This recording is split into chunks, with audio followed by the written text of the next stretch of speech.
સંજય ગોરડિયા દુનિયામાં એક જ છે. તમે દરેક વસ્તુમાં તમે હોટ થઈ જાઓ તો કોમેડી કેમ નહીં થશેલા? કે મેં એક પોસ્ટર મૂક્યું હતું, લોકોએ એને પસંદ નહીં કર્યું. એક બે જણાના એવા વ્યૂ આવ્યા કે આ નથી બરાબર, અહીંયા આગળ વિવાદ પૂરો થઈ ગયો છે. પણ ના, આપણે ત્યાં એવા ચૌદસિયાઓ પણ છે કે જે એ કઈ નિયમ કે ઓલા દોસ્તાએ નથી બનાવ્યો. કોઈ એમ કે છે કે ગુજરાતી ભાષા મરી પરવાર છે. તું જીવતો હશે ને ત્યાં સુધી મરી જ પરવારનું. મારા નાટકને આ પ્રકારની નેગેટિવ પબ્લિસિટીની જરૂરત નથી. મારા નાટકો એના વગરે ચાલતા જ હતા, ચાલે જ છે ને ચાલતા રહેશે. કારણ કે હું નાટકો સારા બનાવું. જેટલા ફેસબુક પર જેટલા લોકોએ લખ્યું છે ને બધા મફતિયાના પેટના છે. કોઈ દિવસ કોઈ પૈસા ખર્ચીને નાટક જોવા આવતું નથી. અત્યારે તમે જુવાનિયાઓની ભાષા તો તમે જુઓ, સેક્સી લાગે છે તો લોકોના કાનમાંથી કીડા ખરી પડતા. મારી 86 વર્ષના ડોસાને મારે એ કેવું છે કે અક્કલ છે તારામાં? while having sex with your wife તમે બોર થાવ છો ત્યારે તમે કોઈ બીજી સ્ત્રીના વિચાર કરો છો? બોયફ્રેન્ડ ગર્લફ્રેન્ડ આવ્યું ને, અત્યારે આવ્યું જ ને, આવ્યું જ ને. એ 86 વર્ષના ડોસલાઓ લાવ્યા હતા? નહોતા લાવ્યા. હવે તો એ આવ્યું છે ને કે ફ્રેન્ડ્સ વિથ બેનિફિટ્સ. સારી સારી વસ્તુઓ છે આ બધી. કારણ વગર સેક્સ અને લગ્નને ને બધાને જોડી દઈએ છીએ આપણે, 7 જન્મના સાથીને આ ને શું કામ? બોર્ડરની આ બાજુ તમે પીઓ તો પુણ્ય, આ બાજુ પીઓ તો પાપ.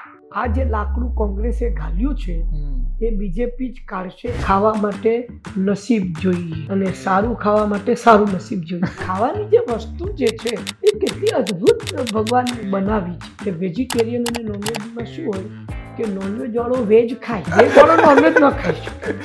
આપણે છે ને તે આપણી વાઈફને ક્યારે પણ એને બિરદાવતા નહીં. પણ પેલું જરૂર કહીએ કે આજે મીઠું વધારે પડી ગયું. હા, એ તરત જ ખાતા બોલી દઈએ કેટલું મીઠું નાખ્યું. આજે આપણે મને કોઈ મારા ડાયલોગમાં તાળી ના આવે ને તો મને એમ થાય ચલો આજે તાળી આવે. એવી રીતે બૈરાઓને પણ એ તાળીની અપેક્ષા હોય છે. એકવાર તમે વખાણ કરી જો, પોતાની મા જેવી દાળ કોઈ બનાવી શકતી નથી. આ જે વાત છે. તમે શું ઈચ્છો છો સંજય ગોરડિયાને ભાવિ પેઢી કઈ રીતે યાદ રાખે? ભાવિ પેઢી મને જેટલું જલ્દી ભૂલી જશે એટલું વધારે સારું.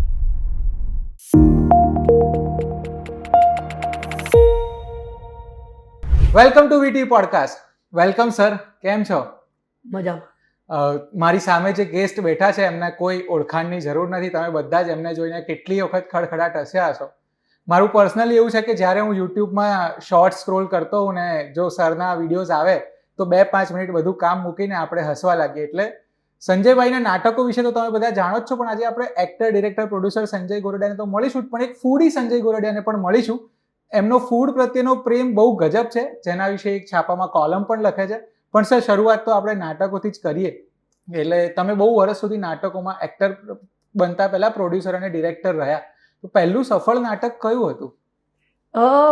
મારું પહેલું સફળ નાટક બા રિટાયર થાય છે હતું, જેમાં હું નિર્માતા હતો. અને દિગ્દર્શકની જે તમે વાત કરી, દિગ્દર્શક તો હું બહુ પાછળથી બન્યો. એટલે હું માત્ર પ્રોડ્યુસર જ પહેલા હતો. એટલે ઓરિજિનલી તો મેં બેકસ્ટેજથી શરૂઆત કરી અને પછી પ્રોડક્શન મેનેજર બન્યો અને પછી હું પ્રોડ્યુસર બન્યો. ઓકે. તો પહેલું નાટક તમે 2005માં એઝ અ એક્ટર આવ્યા. એ કયું હતું? હા, એ હતું છગન મગન તારા છાપરે લગન. અચ્છા, એમાં એટલે કઈ રીતે તમારું એક્ટિંગ વાળું? કારણ કે તમે આટલા વર્ષથી પ્રોડ્યુસ તો કરતા હતા, પ્લસ તમે 90sમાં બોલિવૂડની ફિલ્મો પણ કરતા હતા. તો નાટકમાં એક્ટિંગમાં આવતા આટલી વાર એટલે કઈ થોટ હતો એવો? મને એવું લાગતું હતું એ વખતે. એટલે જ્યારે મારે તો આજે મારી કરિયરને 45 વર્ષ થયા તો હું આવ્યો તો એક્ટર બનવા માટે જ. પણ અને એ વાત છે લેટ 70s, 79-80, કે જેમાં મારી આજુબાજુ બધા ખૂબ બધા ભણેલા ગણેલા અને ખૂબ જ સારા દેખાવડા અને સારા અવાજવાળા, સારા વ્યક્તિત્વવાળા એક્ટરો હતા. તો મને લાગ્યું કે આમાં મારો ગજ નહીં વાગે. પણ મને રહેવું તો આ ઇન્ડસ્ટ્રીમાં જ. તો મને એમ થયું કે જો મારે અહીંયા જ રહેવું હોય તો શું કરવું પડે, ત્યારે હું બેકસ્ટેજ કરતો જ હતો નાટકમાં. અને કંઈક ચાન્સ મળે તો હું એક્ટિંગ કરી લઉં, એવું કોઈ બાદ નહોતો, પણ મારું મેઇન ફોકસ પ્રોડ્યુસર બનવા તરફ હતું. ત્યારે મને એક બીજા 2-3 કોમ્પ્લેક્સ પણ હતા. મને એમ હતું કે મારો અવાજ નસીરુદ્દીન શાહ કે ઓમપુરી જેવો નથી, એટલે હું એક્ટર ન બની શકું. બીજી વસ્તુ, મને એમ લાગતું હતું કે જે લેખક હોય એને તો ભગવાન ઉપરથી બનાવીને મોકલતો હશે અલગથી, એવું મારા મનમાં હતું. દિગ્દર્શક કેવી રીતે બનાય, તો અલગ રીતે આવતા હોય ને, તો આવા બધા મારા મનમાં વિચારો હતા. એટલે એ તરફ જવાને બદલે હું પ્રોડ્યુસર બની ગયો. કારણ કે એ પણ મારી એક ગેરસમજણ હતી કે હું અકાઉન્ટ્સમાં બહુ સારો હતો, ગણિત મારું બહુ પાવરફુલ હતું. એટલે મને એમ થયું કે જો મને ગણિત મારું સારું છે તો હું નિર્માતા બની શકું. થોડે ઘણે અંશે મદદરૂપ થાય, બાકી નિર્માતા બનવા માટે ખાલી તમારું અકાઉન્ટ સારું હોય એનાથી ન બની શકો, એ મને પાછળથી રિયલાઇઝ થયું. પણ ફાઇનલી કરતાં કરતાં હું નિર્માતા બની ગયો. અને બહુ વર્ષો નાનો મોટો ક્યાંક રોલ કરી લઉં, પણ એવું કંઈ એક્ટિંગ માટે એવું કોઈ આયોજન નહોતું કે કે જેમાં મારે હવે આ પ્રોડ્યુસરને જઈને મળું, કે હું આ ટીવી સિરિયલમાં ઓડિશન આપું, કે હું આમ કરું. આ પ્રકારનું કોઈ પ્લાનિંગ નહોતું. ફક્ત મારા નાટકો પ્રોડ્યુસ કરવાના જ પેલામાં હું રહેતો હતો. પણ પછી એવું બન્યું કે અમે લોકો છે ને તે વર્ષમાં 4, 5, 6 નાટકો બનાવતા હતા. નવા ક્રિએટ નવા બનાવતા 5 થી 6 નાટક. હું તમને કહું કે મેં 102 નાટક અત્યાર સુધી પ્રોડ્યુસ કર્યા છે. અને ગયા રવિવારે મારું એક નાટક ઓપન થયું, ત્રંબક 3 બાયડી વાળો. એ મારું 103મું નાટક છે. ક્યાં વાત હે. 103 નાટક મેં પ્રોડ્યુસ કર્યા છે. તો હવે તમે વિચાર કરો કે દર વર્ષે તમારે 5-6 નાટકો બનાવવાના હોય તો તમે કેટલા વ્યસ્ત રહેતા હો, પણ અમને નાટકો બનાવતી વખતે વાર્તા તો મળી જતી હતી, પણ કલાકારો અમને બહુ જલ્દીથી નહોતા મળતા. એટલે મારી પાસે એક વાર્તા મને સૂજી કે આવી કોઈક વાર્તા હોય તો એ વાર્તા જે છગન બગન તારા છાપરે લગન એના પરથી ફાઇનલી બન્યું. એ મેં મારા ડિરેક્ટર વિપુલ મહેતાને મેં સંભળાવી. મને ખબર હતી કે તરત પૂછે કે આપણે આ રોલ કરશે કોણ, એટલે મારો જવાબ મેં તૈયાર જ રાખ્યો હતો કે હું કરીશ. કારણ કે વિપુલભાઈ તો તમારી સાથે ઘણા વર્ષોથી વિપુલે મારા 85 નાટકો ડિરેક્ટ કર્યા. હું દર્શકોને જણાવવા માંગુ છું કે વિપુલ મહેતા એટલે ગુજરાતી ફિલ્મોના અત્યાર સુધીના સફળતમ દિગ્દર્શક છે, જેમણે કેરી ઓન કેસર, ચાલ, જીવી લઈએ, કહેવતલાલ પરિવાર, હિન્દી ફિલ્મ પણ બનાવી છે. ખૂબ બધું કામ કર્યું છે અને ખૂબ જ સફળ દિગ્દર્શક છે. પણ તેમણે મારા 85 નાટકો ડિરેક્ટ કર્યા હતા. એટલે મારા બંને વચ્ચે એક સારો સમન્વય હતો. અમે એકબીજાની વાત એ અડધી વાત બોલે એ પહેલા આખી વાત અમે સમજી જતા. વાઇબ સેટ હતી આજની જનરેશનની. તો મને ખબર જ હતી કે મને તરત પૂછશે કે ભાઈ આમાં તમે કોચો આ રોલ કર્યો એક્ટર ક્યાંથી લાવવો. એટલે મેં મારો જવાબ તૈયાર રાખ્યો. કારણ કે મને એમ થયું કે અત્યારે હું એક સફળ નિર્માતા છું, તો હું જો એમ કહીશ કે મેઇન રોલ હું કરીશ તો મને કોઈ ના નહીં પાડે. પ્રોડ્યુસરને તો કેવી રીતે ના પાડે. એક્ઝેક્ટલી. તો એ જ રીતે વિપુલ મહેતાએ પણ કહ્યું કે સંજયભાઈ તમે કરતા હો તો પછી મારે કંઈ બોલવા જેવું જ નથી. અને એ રીતે પછી મારી સિરિયસ એક્ટર તરીકેની કરિયર શરૂ થઈને એ વખતે મારી ઉંમર હતી 45 વર્ષ. 45 વર્ષે ડેબ્યુ. હા, એટલે મેઇન લીડમાં ડેબ્યુ. નાના રોલ તો ચાલતા બહુ બધા કરતો હતો હું, પણ આ મેઇન ફિલ્મની અંદર મેઇન રોલમાં મેં ડેબ્યુ કર્યું. અને પછી તો જે એક્ટિંગવાળા નાટકોની જે વણઝાર ચાલી, અને કારણ કે હું પોતે પ્રોડ્યુસર હતો અને મારામાં એક વાર્તાની સેન્સ બહુ સારી છે. એટલે મારા અને વિપુલની વચ્ચે એ બાબતે ખૂબ જ આમ એક સરસ સમજણ હતી. ક્યાંક એ અટવાય તો એ પછી મને પૂછે કે હવે અહીંયા આગળ હું અટવાયું છું, હવે અહીંયાથી આગળ કેમ વધવું, અને પછી એમાંથી કંઈક રસ્તાઓ વિચારીએ અમે ને એ રીતે અમે સતત અમારો આ પ્રોસેસ રહેતો અમારો. તો પછી જ્યારે હું મેન લીડ કરવા લાગ્યો તો પછી એક નાટક પતવા આવ્યું છે એટલે હવે નવું નાટક કયું કરવું, એટલે એ રીતે કરતા ગયા. આમ કરતાં કરતાં મારા એક્ટિંગવાળા 47 નાટકો થઈ ગયા. 50 થઈ જશે આ વર્ષે જ થઈ જશે, આવતા વર્ષે એટલે હવે તો 2025માં. જો એવું છે કે 50, 100 આ બધા નંબર્સ છે. યુ સી 102 નાટક કે 103 નાટક પ્રોડ્યુસ કરવાનો મતલબ શું છે, એટલા નાટકનો અનુભવ, એ મહત્વની વસ્તુ છે. બાકી હું 100 કરું 150 કરું બધા ઇટ્સ જસ્ટ એ નંબર. પણ એ 100 નાટકો એટલે 100 વાર્તાઓ, 100 નાટકો એટલે તમારા જે 7-8 કલાકારો હોય તો એ 8 કલાકારો ગુણ્યા 100 કરો, એમાંના મોટા ભાગના રિપીટ થતા હોય અમારે ત્યાં. એ બધા સાથે ડે ટુ ડે તમારે ડીલ કરવાનું હોય. ફિલ્મના શૂટિંગમાં કેવું હોય છે કે તમે અત્યારે પ્રોજેક્ટ શરૂ કર્યો, એક એક્ટરને બુક કર્યો તમે, 2 મહિનામાં શૂટિંગ પતી ગયું એટલે એ ત્યાં આગળ પૂરું થઈ જાય. અહીંયા આગળ એવું ન થાય. નાટકમાં તમારે રોજબરોજનું જ્યારે શો હોય તો મેસેજ કરવાનું, ફોન કરવાનું, એક નાટકમાં ડાયલોગ ભૂલ્યો, આટલા બધા લોકોની ડેટ્સ પણ જોવાની, એ બધું જોવાનું. એટલે એ એક છે. કારણ કે દવાની દુકાન તમે કરો ને તો એમાં તમારે દવાની ટીકડીઓ સાથે ડીલ કરવાનું. અહીંયા તમારે હ્યુમન બીંગ સાથે ડીલ કરવાનું. જે એક દ્રષ્ટિએ જોવા જઈએ તો ડિફિકલ્ટ ખરું, પણ પછી તમને ધીરે ધીરે આવડવા લાગે કે how to tackle the actors. Actors જે છે ને એ ક્લે જેવા હોય છે, માટી જેવા હોય છે. એને તમે જે રીતે તમે એને મોલ્ડ કરો ને એ રીતે મોલ્ડ થઈ જાય. ઘણા હાર્ડ નટ પણ હોય. પણ આટલા 102 નાટક પછી તો એમને બી કેવી રીતે હેન્ડલ કરવા? એટલે કહેવાનો મતલબ એ છે કે એ થઈ ગયું, યુ નો, એ કરતાં કરતાં. કારણ કે અમારે એટલા નાટકો કરવા હતા, અમારે આટલી બધી વાર્તાઓ કહેવાની હતી, તો એ કરતાં કરતાં એ થઈ ગયું. અને જો આજે હું તમારી સમક્ષ ઊભો છું, આજે સંજય ગોરડિયા એક્ટર તરીકે વધારે ઓળખાય છે નિર્માતા કરતા. હા, એટલે એક્ટર સંજય ગોરડિયા તો કારણ કે સ્ટેજ ઉપર બધાને દેખાય જ છે. હા, પ્રોડ્યુસર તરીકે દિખતા હે વો બિકતા હે. તો પણ નિર્માતા તરીકેનો મારો વ્યાપ બહુ મોટો છે. નિર્માતા તરીકેનું મારું પ્રોફાઇલ બહુ મોટું છે કે જે વિશે આજકાલ વાતો થતી નથી. અને એક્ટર સંજય ગોરડિયા પર જ વધારે ફોકસ કરવામાં આવે છે. પણ મને લાગે છે કે ફેર નથી.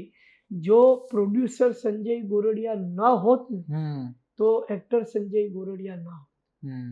સર, તમે દવાની દુકાનથી આ પ્રોડ્યુસર વિશેની પ્રોફાઇલ વિશે પણ વાત કરી છે, પણ હું ભૂલી જવું એ પહેલા તમે દવાની દુકાનનું ઉદાહરણ આપ્યું, પણ તમે ખરેખર દવાની દુકાન હતી તમારે? હા, એટલે હું એમાં નોકરી કરતો હતો. હા, એ તો તમારી ફેમિલી જ હતી?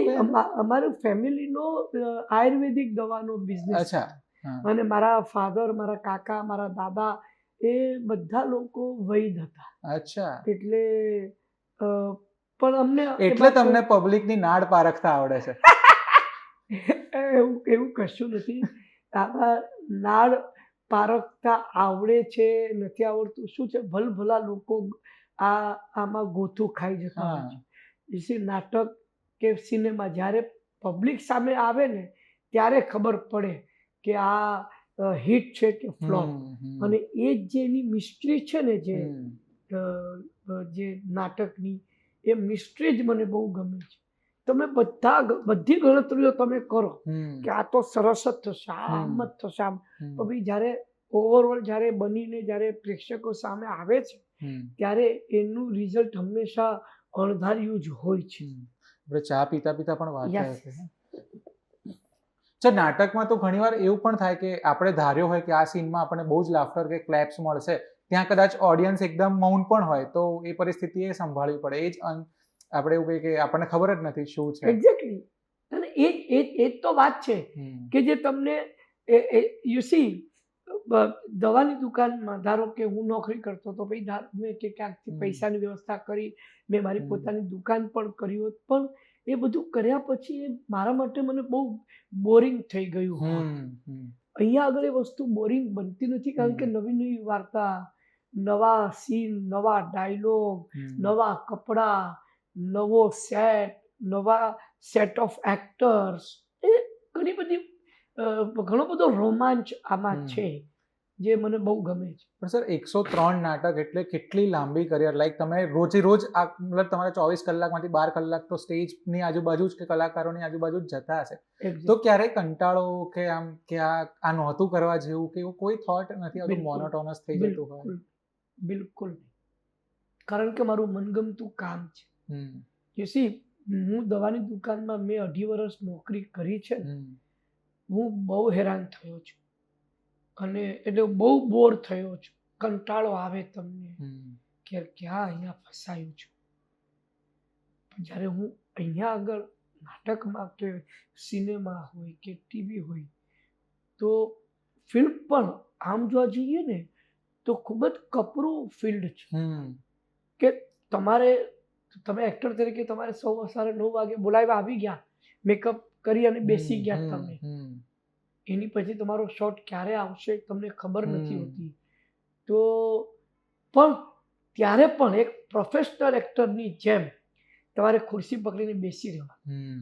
તમને ડાયલોગ આપ્યા હોય એ ડાયલોગ તમારે યાદ કરી મૂકી દેવાના, દર કલાકે ડાયલોગ તમારે યાદ કરી લેવાના. આ તે પછી આમાં હું શું કરીશ શું નહીં એ બધું વિચારીને તૈયાર રાખવાનું.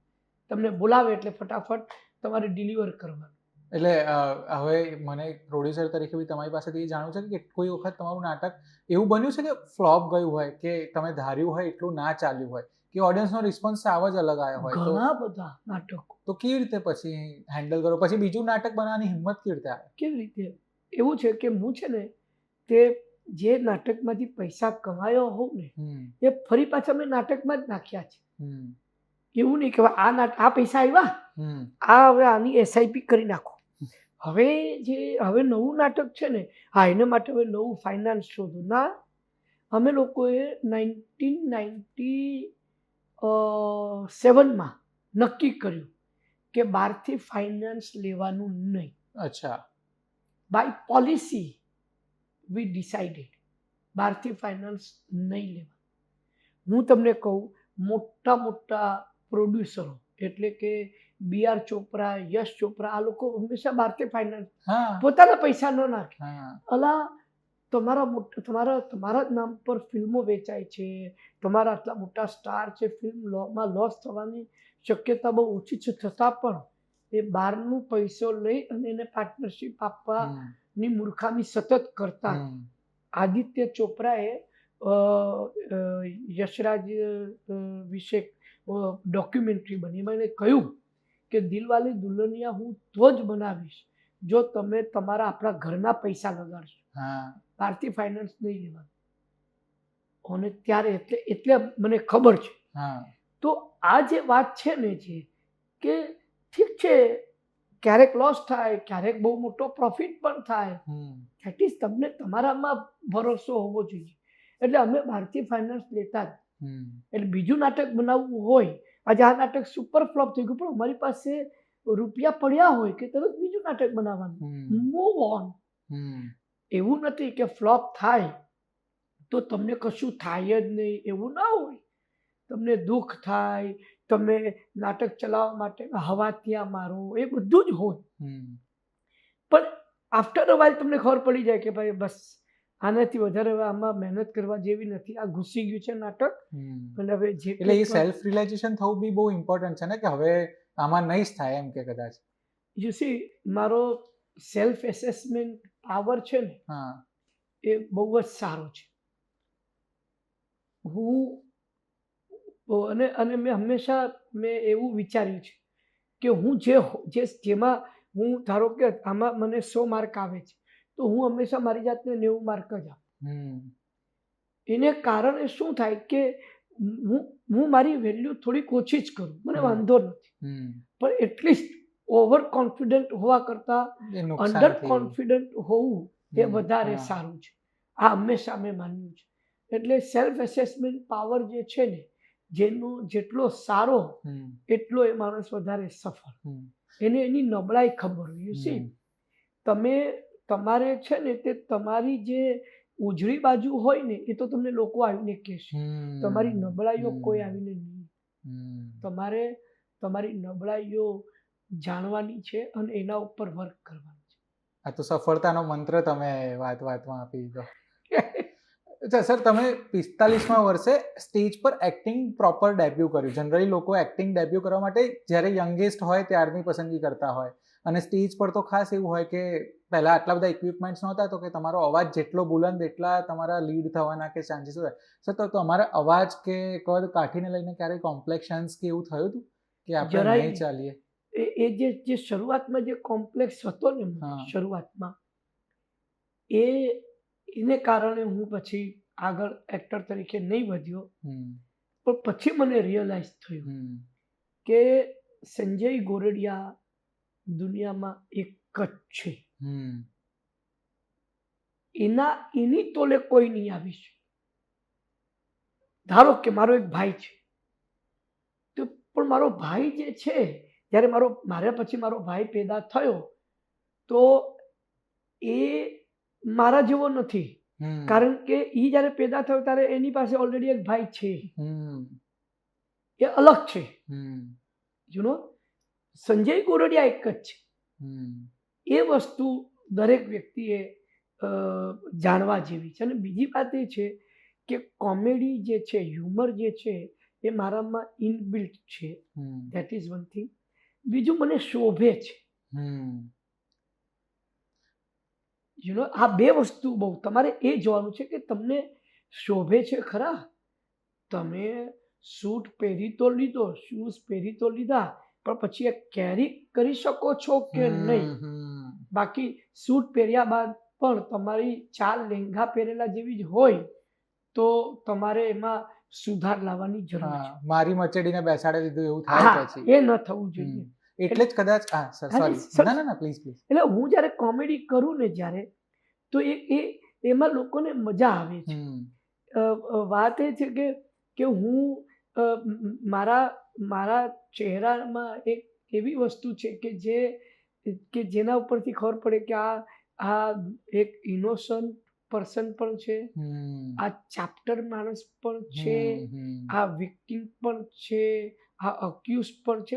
ઘણા બધા મિશ્રણો એની અંદર આવી જાય છે. અને એટલે જ કદાચ તમે સ્ટેજ પર જ્યારે જમ્પ કરો કે તમારા શરીરને આમ આખું આગળ પાછળ હલાવીને જે આંગિક કોમેડી કરો એ કદાચ જોવી ગમે છે. ગમે છે. હા. ગમે છે. અને એ કહું છું ને કે એ શોભવું જોઈએ. મને શોભે છે તો હું કરું છું. એ દરેક વ્યક્તિએ પોતાની એ સબળી બાજુ જે છે ને એને વધારે આગળ કરવી જોઈએ. સર, એક થોડુંક વિવાદો પર વાત કરવી છે. અત્યારે તમારું જે લેટેસ્ટ નાટક છે એના નામને લઈને પણ ફેસબુક પર ને સોશિયલ મીડિયા પર બહુ હંગામો થયો હતો. એની પહેલાં નમો નડતા નહીં એના વિશે પણ વાત થઈ હતી. પણ આનાથી મને એ વસ્તુ એ ગમી કે એટલીસ્ટ નાટકો વિશે આટલી બધી ચર્ચા તો થઈ. નકર માઉથ પબ્લિસિટીથી ચાલે છે નાટકો, પણ કોઈ નાટકોને આમ પ્રોપર પ્રમોટ નથી કરતું. તો આવું વિવાદો ને એવું થાય તો પછી એનીથી પરફોર્મન્સ પર કે નાટક પર કોઈ અસર પડે? બિલકુલ નહીં. બિલકુલ નહીં. ત્રંબક 3 બાયડી વાળોનો જે વિવાદ થયો હતો ને એ વિશે હું તમને કહું કે મેં એક પોસ્ટર મૂક્યું હતું. જે પોસ્ટર મને સૂઝ્યું હતું હમ આપકે કોનમાં સલમાન ખાન 5-6 છોકરીઓના ચોટલા પકડી અને એનો કોટ હવામાં ઉલાળી રહ્યો છે. બરાબર? પેલા સોંગનું એક દ્રશ્ય એક છે. સોંગનું એક દ્રશ્ય. એના ઉપરથી મને આ સૂઝ્યું હતું. મેં મૂક્યું અને લોકોએ એને પસંદ નહીં કર્યું. આ મેં રવિવારે સવારે મૂક્યું હતું. સોમવારે સવારે મને 1-2 જણાના એવા વ્યૂ આવ્યા કે આ નથી બરાબર. એટલે મેં તરત જ સોશિયલ મીડિયા પરથી મેં પોસ્ટર હટાવી લીધું. બરાબર? અહીંયા આગળ વિવાદ પૂરો થઈ જવો જોઈએ. પણ ના, આપણે ત્યાં એવા ચૌદસિયાઓ પણ છે કે જે દુષ્યંત કુમારની પંક્તિઓને ઉલટી કરી નાખે છે કે હંગામા કરના હી હમારા મકસદ હૈ. સુરત બદલે યા ન બદલે અમે કોઈ ફરક નહીં પડે. આ જે વાત છે ને છે એ સામે મારો વાંધો છે. એટલે પહેલા તો ઈ થયું, એની પછી આવ્યા 3 બાયડી વાળો. કેમ હોઈ શકે? તમે બહુ પત્નીત્વને તમે પ્રમોટ કરી રહ્યા છો. અરે અલા, હજી નાટક જ નથી આવ્યું, તે નાટક જોયું નથી, તને સપનું આવ્યું કે હું બહુ પત્નીત્વને હું પ્રમોટ કરું છું? નાટક જોતો ખરા, પછી તને લાગે તો તું આવ મારી પાસે, તો આપણે સાંભળીએ પણ હું ખરા. સાંભળું. આ થયું. પછી ત્રીજું આવ્યું બાયડી. હવે ગીતો આવે છે નવરાત્રિમાં, 50,000 લોકોની સામે કિંજલ દવે ગીત ગાય છે, એ બાયડી હું કામની. જે ઉલટાનું એ તો વધારે ડેરોગેટરી કહેવાય. ડેરોગેટરી જેવું કશું નથી હોતું. આમાં હું કે માનતો જ નથી. તમે દરેક વસ્તુમાં તમે હર્ટ થઈ જાઓ તો કોમેડી કેમ નહીં થશે લા? અને અથવા તો જેમ સરકારે જાતિ સૂચક શબ્દોનું એક લિસ્ટ આપ્યું છે કે આના વિશે તમારે ડેરોગેટરી કોમેન્ટ નહીં કરવાની, માન્ય છે, નહીં કરીએ. તો બાયડી શબ્દોને પણ એમાં સામેલ કરો ને. બાયડી કોઈને નહીં કહેવાનું. તમે જેમ વચની ગાળો જે છે એ તમે ન બોલી શકો, અમને પણ સમજણ છે, પણ બાયડી, ભાઈડો, બાયડી ભગવત ગોમંડળમાં એ શબ્દ છે. અને ગુજરાતમાં તો ઘણા વિસ્તારોમાં એ શબ્દ વપરાય છે બોલચાલની ભાષામાં, કારણ વગર. એક 86 વર્ષનો માણસ સેન્સરમાં બેઠો હોય અને અરે એને કહે કે દુનિયા બહુ આગળ વધી ગઈ છે. એક જમાનામાં આપણે ત્યાં 70s કે 80sમાં કોને સેક્સી લાગે છે તો લોકોના કાનમાંથી કીડા ખરી પડતા. આજે માં દીકરીને કે વાહ સેક્સી લાગે, પણ સેક્સી લાગે છે એટલે એ સેક્સના સ્વરૂપમાં નથી કહ્યું. સેક્સી એટલે તું બહુ સુંદર લાગે. સંદર્ભો બદલાઈ ગયા છે, દુનિયા આગળ વધી રહી છે. અત્યારે તમે જુવાનિયાઓની ભાષા તો તમે જુઓ, તો એ લોકોમાં તો તમે એમની ભાષા જો તમે નહીં બોલો તો કેમ ચાલશે? તમે રિલેવન્ટ જ નથી રહેવાના. તો હું આજે માણેક ચોકમાં જઈને તમિલ ભાષામાં મારો રૂમાલ વેચીશ, કોઈ નહીં કરે, કોઈ ખરીદ છે? મારી 86 વર્ષના ડોસાને મારે એ કેવું છે કે અક્કલ છે તારામાં, પણ સત્તા આગળ શાન પણ નકામું છે. એટલે પછી મારે બૈરી શબ્દ કરવો પડ્યો. શું કરું? ક્યાં જાઉં? એક 86 વર્ષના બુઢાને એમ લાગે કે બાયડી શબ્દ એ ડેરોગેટરી છે, એટલા માટે મારે બૈરી. પણ આમાં અપીલ કરવાની કે એવી કોઈ સિસ્ટમ નથી હોતી? એવું છે કે મારો 13મી નવેમ્બરે મારો શો હતો સુરતમાં. ત્યારબાદ મારો શો અહીંયા અમદાવાદમાં લાગેલા હતા 18મી તારીખથી. 18, 19, 20, 21, 22, 23, 24, 25, 26, 27, 28. તો મારી પાસે ટાઈમ નહોતો. ટાઈમ હોત તો પછી, અને અત્યારે પણ હું હવે અપીલ કરીશું સેન્સરમાં કે બાયડી શબ્દ સામે વાંધો શું છે? ભગવત ગોમંડળમાં એ શબ્દનો સમાવેશ કરવામાં આવ્યો છે. તમારા ગીતોમાં આમાં તેમાં કેટલી જગ્યાએ બાયડી શબ્દ આવ્યો છે. ત્યારે દલીલ એમ આપે છે એ તજજ્ઞ કે એ મારી પાસે નહોતું આવ્યું, નહીં તો મેં ના પાડ્યું. એટલે બધું તારા પ્રમાણે થાય. એટલે નિયમ તો ત્યારે પણ એ હતા ને, કાગળ પરના નિયમ પ્રમાણે ચાલીએ છીએ આપણે. એક જણને તમે લાગતું નથી ને એક જણને લાગે છે અને પાવર એની પાસે છે. તદ્દન નોનસેન્સ વાત છે, તદ્દન. પણ હવે અમે શું કરીએ? સત્તા આગળ શાન પણ નકામું છે. આ નમો બહુ નડે છે. હવે આ નમો બહુ નડે છે. મોદી સાહેબનું એ શોર્ટ ફોર્મ છે, એમનું સાચું નામ તો એ છે જ નહીં ને. એ તો લોકો એમને લાડથી નમો કહે છે, બરાબર છે. હવે અમારા ત્યાં એક પાત્ર હતું નરોત્તમ મોરબી વાળા, તો અમે લખ્યું કે આ નમો બહુ નડે છે, કારણ કે એ હંમેશા બધાને નડતો હોય છે, વાર્તામાં છે, એ ઇરેલેવન્ટ નથી. અમે અહીંયા મોકલાયું ચીનુ મોદી જેવા, અત્યારે તો એ છે નહીં આ દુનિયામાં.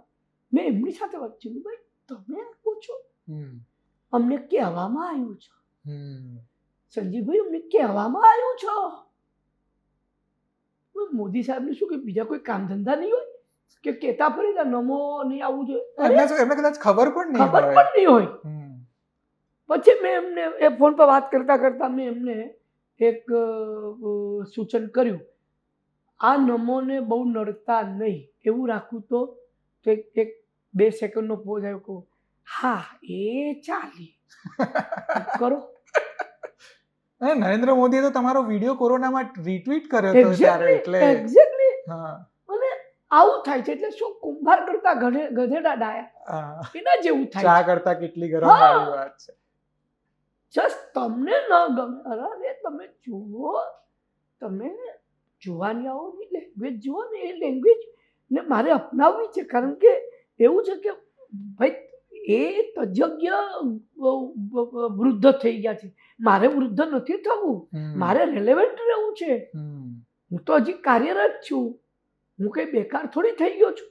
તો હું મારો દીકરો પણ એ જ એજનો છે, અને એ બધા જે રીતે વાત કરતા હોય, બ્રધર ને બ્રો કે હાય બ્રો, હાઉઝ ઇટ, કેમ ચાલે છે, આ બધું, એ બધી વસ્તુ હું ઇમ્બાઇબ કરતો હોઉં છું, અને મારા નાટકમાં હું એને એ નાખતો હોઉં છું, એનો ઉપયોગ કરતો હોઉં છું. તમારે આ કરવું જ પડે. હા, નહીં તો ઓડિયન્સ કનેક્ટ નહીં કરે. તમે કનેક્ટ નહીં કરે. આ શું outdated રીત છે તમારી? પછી તમે કોઈ ગુજરાતી ભાષા મરવા પડી જાઓ, લા તમે મારી દીધી છે. બહુ આમ કહું ને કે ઘણા વૃદ્ધો, ઘણા ડોસલાઓ ગર્વ કે આ વખતે અમે ડિક્શનરીમાંથી 500 શબ્દ કાઢી નાખ્યા. તમે પોતે જ કાઢી જશો, તમે જ જતા રહેશો, પછી તમારી ભાષા જ નહીં બચે. ભાષા શું છે? ભાષા એ વ્યાકરણ છે, એ ખાલી વ્યાકરણ છે. શબ્દો તો બધા જ બીજામાંથી લે છે. આજે હું તમને થેન્ક યુ કહું છૂટા પડતી વખતે, તો થેન્ક યુ ઇંગ્લિશ શબ્દ થોડી છે, એ ગુજરાતી શબ્દ છે. પણ નથી માનતા લોકોને એ વોકેબ્યુલરી જે છે એને અપનાવવી જ નથી.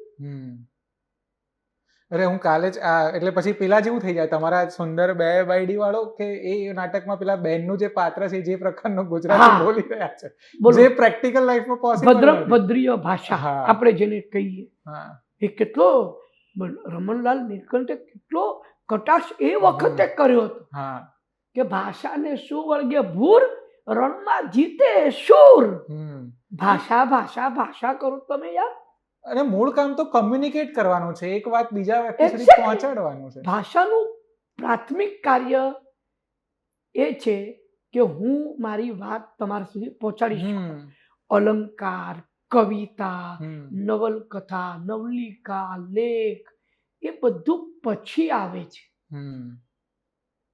આજે બહુ વર્ષો પહેલા જ્યારે એન્જિન આપણે રેલવેના નૂર કહેતા હતા એને, એટલે ભાડા, આજે નૂર શબ્દ તો કોઈ વાપરતું નથી. આજના રેલવેના નૂરમાં વધારો થયો એવું કહેશો તો આજનો જુવાનીઓ મારવા આવશે કે સમજાય એવું બોલ્યા. નૂર શું છે? ત્યારે નૂર કહેતા હતા. ભાડામાં વધારો કર્યો હતો, તો એક છાપાના તંત્રીએ લખ્યું તું અગ્નિરથ વાહક તારી અગન વરાળ. આના સબટાઇટલ્સ આપવા પડશે મારે નીચે. એક્ઝેક્ટલી. આવા છે, આવા બુઢિયાઓ છે, બેસેલા છે સત્તા ઉપર. શું કરવાનું તમારે? એટલે હું જર્નલિઝમનો સ્ટુડન્ટ છું, એટલે અમે જ્યારે મુંબઈ સમાચાર શરૂઆતમાં શરૂ થયું એની કોપીઝ અમે અભ્યાસના ભાગરૂપે વાંચી. ત્યારનું ગુજરાતી, કે ગાંધીજીની આત્મકથા વાંચો એ ગુજરાતી, ને આજનું ગુજરાતી. નર્મદથી તો મોટો કોઈ ગુજરાતી વિદ થયો નથી. નર્મદની મારી હકીકત વાંચો. અને અને આમાં અત્યારે કેટલો મોટો ફરક આવ્યો છે. ઉત્ક્રાંતિ એ કઈ નિયમ કે ઓલા ડોસલાએ નથી બનાવ્યો, એ અનાદિકાળથી ચાલતો આવે છે. ઉત્ક્રાંતિ. કોઈ એમ કે છે કે ગુજરાતી ભાષા મરી પરવારશે. મેં કહ્યું તું જીવતો હશે ને ત્યાં સુધી મરી જ પરવારવાની છે, એટલે મરવી જ જોઈએ. The point is adaptability. See, તમારે જે વૃક્ષો તોફાનમાં સીધા ટટ્ટાર ઉભા રહે છે એ તૂટી જાય છે, જે ઝૂકી જાય છે બચી જાય છે. તો અમે ગુજરાતી એટલે અમારું શબ્દ ભંડોળ તો આમને, અમારું શબ્દ ભંડોળ તો તેમને. હું તો શુદ્ધ ગુજરાતીમાં જ બોલવાનો આગ્રહ રાખું ને. પેલા એવું કશું નથી, એવું કશું જ નથી.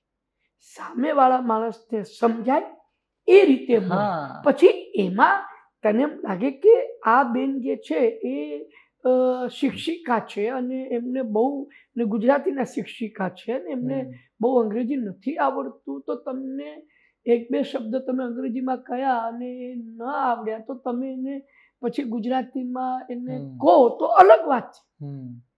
ત્યાં આગળ પછી અંગ્રેજી ત્યાં આગળ બોલવાનું ના હોય તમારે, ત્યાં તમારે પછી એને પ્રોપર ગુજરાતીમાં બોલવાનું હોય. તમે અમદાવાદ છોડીને કાઠિયાવાડ જાઓ તો ત્યાંનું ગુજરાતી બદલાઈ જાય છે. ઇવન મુંબઈનું ગુજરાતી અને અમદાવાદનું ગુજરાતનું ગુજરાતી જુદું છે. અમદાવાદમાં બધા પહોળા ઉચ્ચારો બહુ હોય છે, મુંબઈમાં નથી. તો એ સવાલ આ ગુજરાતી સારું આ ગુજરાતી સારું એવું હોતું જ નથી. એ દરેક દર 12 ગાવે બોલી બદલાય એ શું છે? તો ત્યાં આગળ બાયડી શબ્દ હોય, ઘણી જગ્યાએ બાયડી શબ્દ વાપરાય છે. તો મને એ સમજાતું નથી કે એ તો પાછા બહુ મોટા લેખક છે એ ભાઈ, 86 વર્ષના ભાઈ, અને એમને આ બધું સમજાવવું પડે. તો એટલે આ ગુજરાતી નાટક ઇન્ડસ્ટ્રીમાં કદાચ, પણ મને આની પોઝિટિવ સાઈડ એટલી એ લાગી કે ચલો એટલીસ્ટ નાટક વિશે આટલી ખુલીને નાટક વિશે તો ચર્ચા થઈ. મને મારા નાટકને આ પ્રકારની નેગેટિવ પબ્લિસિટીની જરૂરત નથી. મારા નાટકો એના વગરે ચાલતા હતા, ચાલે જ છે ને ચાલતા રહેશે, કારણ કે હું નાટકો સારા બનાવું છું, મને આ બધાની જરૂરત નથી. પણ જે રીતે એ લોકોએ ઉપાડો લીધો ને પછી બધા ચૂપ થઈ ગયા, બધા શાંત થઈ ગયા. અત્યારે જો કોઈ કશું કોઈ બોલતું નથી. કદાચ ક્યાંક કોઈ શોમાં જોઈ પણ લેશે નાટક. ના, જેટલા ફેસબુક પર જેટલા લોકોએ લખ્યું છે ને બધા મફતિયાના પેટના છે. અચ્છા. કોઈ દિવસ કોઈ પૈસા ખર્ચીને નાટક જોવા આવતું નથી, આ યાદ રાખજો. અને આવે તો આવીને જોઈ લે, અને એમાં ક્યાંય પણ તમને તમારી સુરુચિ ભંગ થતો હોય તો તમે કહો અમને આવીને કે સંજયભાઈ આ શું બહુ ગંદુ છે. એક ભાઈએ લખ્યું કે 80% નાટકો ગુજરાતીમાં ડબલ મિનિંગ આવે છે. એટલે એ ભાઈએ એક પણ નાટક નથી જોયું. તો પછી ખબર, કારણ કે એનું કારણ એ છે કે કોઈ જ નાટક ગુજરાતી રંગભૂમિ પર અત્યારે દ્વિઅર્થી ચાલતું નથી. અત્યારે એક જમાનામાં ચાલતું હતું, જ્યારે એ અર્લી 80s ને એમાં ચાલતું હતું કે ગલગલિયા કરાવે એવા નાટકો લોકો જોવા જતા હતા. એ પણ એક એ સમયની માંગ હતી, તો લોકો જતા હતા, તો નાટકવાળા પીરસતા હતા. પ્રોબ્લેમ હવે એ છે કે એ વખતે તમારે પોર્નોગ્રાફિક મટીરિયલ મળતું નહોતું. એક મસ્તરામ કરીને એક ચોપડીઓ આવતી હતી જે લોકો વાંચતા હતા, બહુ ચાવથી વાંચતા હતા. એની પછી કેસેટ આવી પોર્નોગ્રાફીની, કે જે બધા બિલ્ડિંગોમાં બધા છોકરાઓ ભેગા મળીને ટીવી ભાડે લાવે, એક VCR ભાડે લાવે અને એમાં જોતા હતા. એની પછી CD આવી, DVD આવી, કોમ્પ્યુટરમાં આવી ગયું બધું, પછી તમારા ઇન્ટરનેટ પર આવી ગયું. આજે તમે નેટ ખોલો તો તમને આમ તમને મળે છે. તો હવે એ બધું તમને સામેથી મળવા લાગ્યું છે, એટલે હવે એ પ્રકારની જરૂરત નથી રહી. લોકો આવતા નથી, તે નાટકવાળા બનાવતા નથી. તો મને એમ થાય કે હા તું એક નાટક તે સાલા જોયું નથી તો શેમાં બધી ટિપ્પણીઓ કરે છે, તદ્દન અક્કલ વગરના લોકો. સર આપણે કમર્શિયલી પણ વાત કરીએ તો ગુજરાતી નાટકો કમર્શિયલી સક્સેસફુલ છે, કારણ કે એક એક્સપેરિમેન્ટલ અને એક કમર્શિયલ બે પ્રકારના થિયેટરની હંમેશા ચર્ચા થતી હોય. તમારા નાટક તો મોસ્ટલી હાઉસફુલ જ હોય છે, કદાચ બધા જ હશે. તો કમર્શિયલી કેટલું બેનિફિશિયલ છે? બહુ જ તકલીફવાળું છે. અત્યારે બહુ નાટકો ચાલતા નથી. મુંબઈમાં પણ ખરાબ હાલત છે. એક જમાનો એવો હતો કે મુંબઈમાં સોશિયલ ગ્રુપો બહુ હતા, તો એ નાટક તમારું થોડુંક સારું હોય તો એ લોકો ખરીદી લઈ લેતા લે. હતા તો હમ. તમને 2 પૈસા મળતા હતા. હવે એવું રહ્યું નથી. બધાની હાલત ખરાબ થઈ ગઈ છે. હમ. હું છું કે સિદ્ધાર્થ રાંદેરિયા છે, અમારા નાટકોમાં ટિકિટ બારી પર લોકો આવે છે એટલે અમે લોકો ટકી રહ્યા છે. શક્યા છીએ. હમ. બાકી ઓવરઓલ હાલત ખરાબ છે. અને અ, એક જમાનો હતો કે જ્યારે રેલવેમાં 50% ડિસ્કાઉન્ટ મળતું હતું. હમ. પછી એનો પણ લોકોએ બહુ ગેરલાભ ઉઠાવ્યો. હમ. લોકોની જાન જતી હોય તો એમાં હમ. પણ છે તે કલ્ચરલ એક્ટિવિટી માટે જાય છે એમ કરીને લોકોએ ડિસ્કાઉન્ટ લેવાના ચાલુ કર્યા. હમ. અને આને તેને બહુ બધું થયું. અત્યારે બધા ડિસ્કાઉન્ટ બંધ કરી નાખ્યા છે. એટલું જ નહીં, સિનિયર સિટીઝનોને જે ડિસ્કાઉન્ટ મળતું હતું એ એ પણ પણ નથી બંધ મળતું કરી હવે. નાખ્યું છે. તો તમારે મુંબઈથી અમદાવાદ આવવું હોય હમ. તો કેટલો ખર્ચો થાય, હમ. પ્લસ તમારે સેટ લઈને અહીંયા આવવાનું હોય હમ. તો ટ્રક ભાડા ને એમાં કેટલો વધારો, હમ. તોતિંગ વધારો થઈ ગયો છે. તો બહુ જ ડિફિકલ્ટ થઈ ગયું છે હમ. આજે નાટક કરવું. અચ્છા, તમે સિદ્ધાર્થ સરનો ઉલ્લેખ કર્યો એટલે મને એક વાત આવી. એક જ નાટક કદાચ એવું છે જેમાં તમે બંને સાથે સ્ટેજ પર એક્ટિંગ કરી છે? હા, એ શું નામ છે નાટકનું? ભાઈ. યાદ? ભાઈ. અચ્છા. ભાઈ ના, સિદ્ધાર્થ સાથે મેં 3 નાટક કર્યા. અચ્છા. 3 નાટકો. મેં પહેલું નાટક કર્યું સિદ્ધાર્થ સાથે દેવકી, હા. જેમાં સિદ્ધાર્થ ડિરેક્ટર પણ હતો ને રોલ પણ કરતો હતો. હા. એની પછી મેં નાટક કર્યું આંખ મીચીને બોલો જય હિન્દ. હમ. એમાં પણ સિદ્ધાર્થ પ્રોડ્યુસર પણ હતો, ડિરેક્ટર પણ હતો અને મેઇન લીડ કરતો હતો. અને એમાં પણ હું એક નાનો રોલ કરતો હતો. અને પછી આવ્યું ભાઈ. હમ. ભાઈમાં પણ સિદ્ધાર્થ પ્રોડ્યુસર હતો, ડિરેક્ટર હતો હમ. અને મેઇન લીડ કરતો હતો. એમાં પણ હું એક નાનો રોલ કરતો. તો હવે કોઈ ચાન્સીસ છે કે અત્યારે ગુજરાતી નાટકના 2 દિગ્ગજો એક સાથે જો ખડખડાટ હસાવતા? ફિલ્મોમાં તો તમે ઓલમોસ્ટ જોડે કરી જ લીધું અમે છે, તો કર્યું ક્યારેય છે, હા. ડિસ્કસ થયું છે તમારા બે વચ્ચે એવું? પણ કે ના, જોડે ક્યારે નાટક ક્યારે એવું નથી થયું. હમ. બસ એક વખત મને કોકોનટમાંથી ફોન આવ્યો હમ. કે આવી રીતે કેવતલાલ પરિવાર અને વિપુલ મહેતા ડિરેક્ટ કરતો હા. હતો. તો એક તો વિપુલે મને પૂછ્યું એક વાત. હમ. બીજી વસ્તુ, કોકોનટ સાથેના મારા સંબંધો થોડાક જુદા છે. હમ. એમને ત્યાંથી ફોન આવ્યો તો એ હમ. બીજું. ત્રીજું, કોરોનાનો સમય હતો હમ. તો મને કહ્યું તો મેં તરત જ હા પાડી. અને અત્યારે પણ અમે 2 જણા એકબીજા સાથે કામ કરવા માટે હંમેશા તૈયાર છે. લોકો એવી બધી વાતો ફેલાવે કે આ લોકોને તો બાપે માર્યા વેર હશે ને જોવાના એ સમય, એવું કશું જ નથી. સિદ્ધાર્થ જે છે મારો સિનિયર છે. હમ. સિદ્ધાર્થના ડિરેક્શનમાં મેં ખૂબ બધું કામ કર્યું છે. હમ. વિપુલ મહેતા પછી જો કોઈના ડિરેક્શનમાં મેં વધારે કામ કર્યું તો એ સિદ્ધાર્થ છે, કારણ કે એના 3 નાટકોમાં મેં કામ કર્યું છે. હમ. સિદ્ધાર્થ મારા કરતાં વધારે સારો એક્ટર છે, વધારે પોપ્યુલર છે. લોકોના પરસેપ્શનનું હું કંઈ નથી કરી શકતો કે સતત અમારા બેઉનું નામ લેવાય છે, પણ Siddharth is way ahead of me એવું મને લાગે. એટલે મેં એટલા માટે પૂછ્યું કે હું જસ્ટ એવું સંજય ગોરડિયા અને આ બે, મને એવું હતું કે તમારા બંનેનું એક નાટક છે, તો એનું નામ હું ગૂગલ કરી રહ્યો હતો અને જેટલા વિડીયો સર્ચ રિઝલ્ટમાં આવે એટલું Sanjay Gordiya versus Siddharth Randeria, who is the best comedy. એટલે મને ખાસ પૂછવાની ઈચ્છા થઈ કે હું એ જ કહું છું કે ધેટ ઇઝ પબ્લિક પરસેપ્શન. મને પૂછો તો મેં તમને જે મારા ગુણ જણાવ્યા એ જ. એક સર તમારી સાથે વાત કરતા હોય ત્યારે મારે એક તો ઇશ્ક મૂવીના પેલા પાઇપ કાપવાવાળા સીન વિશે વાત કરી છે, એના વિશે વાત કરી, અને બીજું તમારા વિશે જે સૌથી વધારે ચર્ચા એક વખત થઈ હતી એ ગિફ્ટ સિટીની તમે જે પોસ્ટ કરી હતી એના વિશે.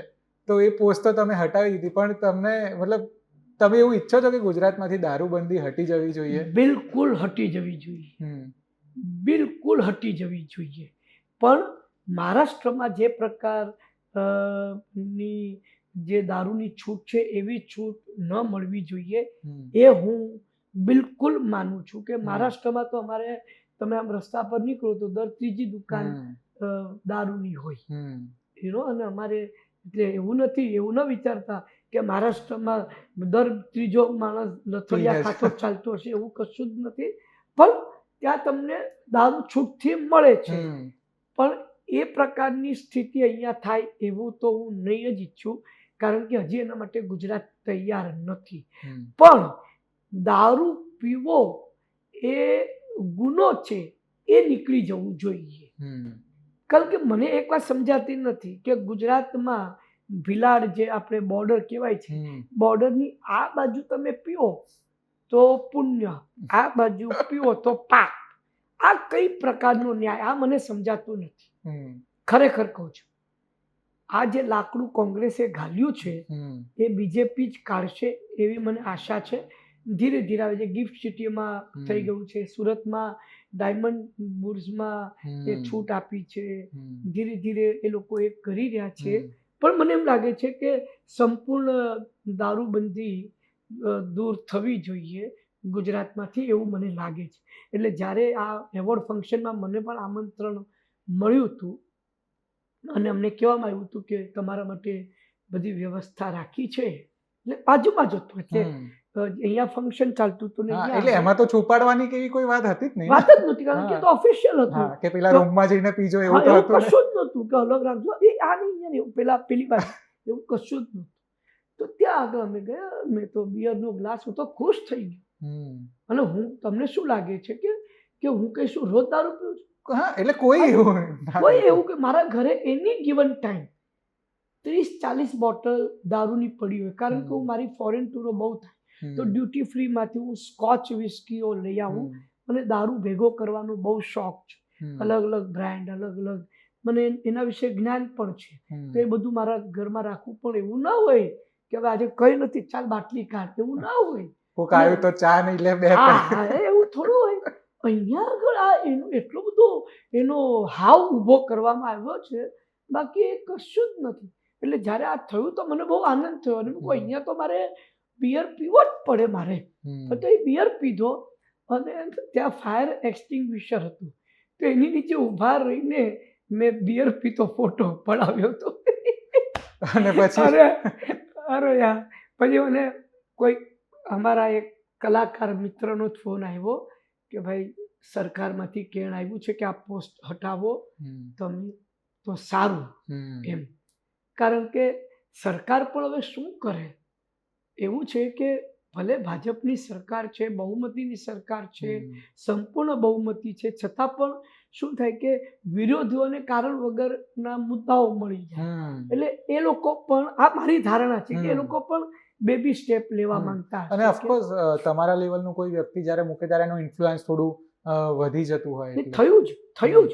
પણ હું એમ કહું છું કે ઇન્ફ્લુઅન્સનો મુદ્દો નથી. હમ. હું એમ કહું છું કે તમે આમે મળે તો બધી જગ્યાએ છે, હમ.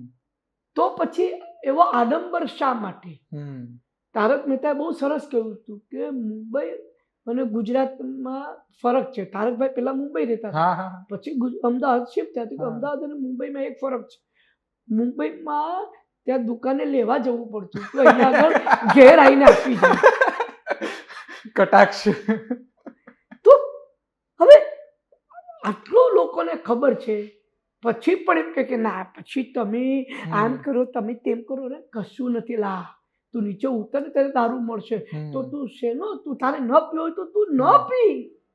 કયા તારા છોકરાઓ બગડી જાય છે? મહારાષ્ટ્રમાં કે આખા દેશમાં ક્યાંય દારૂ બનતી નથી, તો શું ત્યાંના બધા છોકરાઓ બગડી ગયા? સૌથી વધારે ખરાબ અત્યારે હાલત ગુજરાતમાં જો હોય તો એ ડ્રગ્સની છે. હા, બહુ જ અત્યારે ડ્રગ્સની sensitive. ગાંજો એટલા પ્રમાણમાં અહીંયા આગળ ફૂંકાઈ રહ્યો છે કે જેની કોઈ વાત ન પૂછો. હમ. અને ગાંજો જવા દો, પડીકીઓ જે ખવાય છે અહીંયા, હમ. ગુટકા જે ખવાય છે, હમ. બીકોઝ કે રાત પડે અને સિગરેટ અને ગુટકાનું સેવન અહીંયા ખૂબ વધી ગયું છે. હમ. આ બધું આના ઉપર અંકુશ લાવો, હમ. તમારે લાવવો હોય. એટલે એની જગ્યાએ આપણે બીજા બધા મુદ્દા ઉપર વધારે ફોકસ કરતા હોઈએ એવું છે. પણ હું તમારા થોડાક ઇન્ટરવ્યુઝ પણ જોતો હતો, એટલે આ દારૂ વિશે તો તમે તમારો મત વ્યક્ત કર્યો, લગ્ન સંસ્થા વિશે પણ તમે બહુ ખુલીને અમુક તમારા, તો મારે એ પૂછવું છે કે તમે આટલા બોલ્ડ કઈ રીતે છો? મતલબ તમારા કે ક્યારેય બીક નથી લાગતી કે આટલા ખુલીને મંતવ્યો શેર કરશો? મને બીક શું કામ લાગે? હું કોઈ એક વ્યક્તિ વિશે વાત નથી કરતો, હું કોઈ સમાજ વિશે વાત નથી કરતો, હું એક ઓવરઓલ માનવ બિહેવિયર વિશે વાત કરું છું. મેં પોલીગમી વિશે વાત કરી, બહુ સ્ત્રીત્વ વિશે મેં ચર્ચા કરી.